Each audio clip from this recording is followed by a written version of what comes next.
I got to think about the silver lining on this potentially is that this department that has been investigated before, that has displayed multiple accounts of criminal affairs, is now having to really be investigated properly, cleaned up, because the issue here is, you hear about these levels of corruption. We all know, whether we're left, right, Democrat, Republican, that there's a lot of corruption. And the question becomes, why does this corruption happen? Why is it so rampant?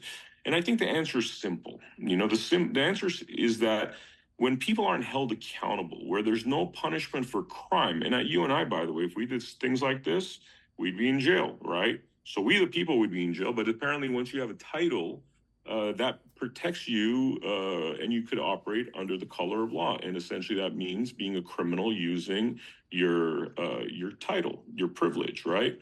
And so that's the issue. I want to get as close to that cap of restitution as possible, even though I know that not even 50% is possible. But we need to fix this to the best of our abilities, as through the courts, as a society.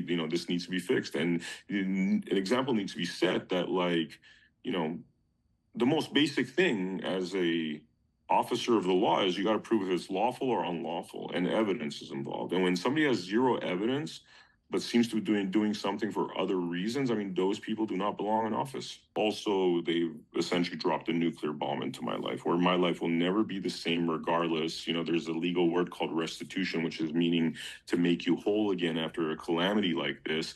And there is no ultimate restitution in this. Internet is forever. It's, essentially they did incredibly damaging things to my life, unnecessarily so, because they're unprofessional,